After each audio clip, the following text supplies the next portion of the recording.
कि अब गिर जादो जी के झंडा तहरा लहंगा पर फहरी। इसी गाने का रीमेक आने वाला है भाई जी, तो वीडियो को अंत तक देखिएगा। हैंडसम भोजपुरी पे नया है तो सब्सक्राइब करके वीडियो को लाइक करिए। बहुत ही तगड़ा तगड़ा अपडेट भाई बता रहे हैं इस समय। वीडियो को आप लोग लाइक नहीं कर रहे हैं, सब्सक्राइब नहीं कर रहे हैं, शेयर भी नहीं कर रहे हैं। कमेंट पे अपना राय बताइएगा पूरा वीडियो देखने के बाद।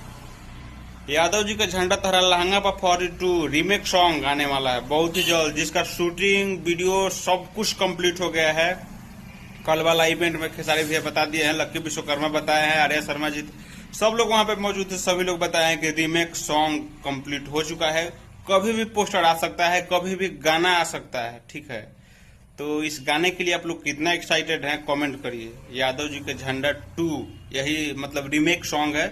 जो खेसारी भैया का शुरुआती दौर था उसी समय में ये गाना हिट हुआ था और उसी का रीमेक सॉन्ग अभी आने वाला है।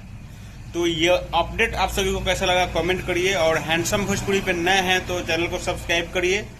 और काजल राघवानी वाला वीडियो भी देखे हैं, नहीं देखे हैं, जाइए देख लीजिए। चैनल इसी चैनलों पे है वीडियो। क्या हुआ है, खेसारी फैंस क्या किए हैं सब पता होगा। खैर वीडियो को ज्यादा बार नहीं करेंगे, पसंद आए तो लाइक करिए, कमेंट में बताइए कि वीडियो कैसा लगा। और ये यादव जी का झंडा 2 आने वाला है, ठीक है। मिलते हैं नया वीडियो में, तब तक के लिए बाय। जय हिंद, जय भोजपुरी, जय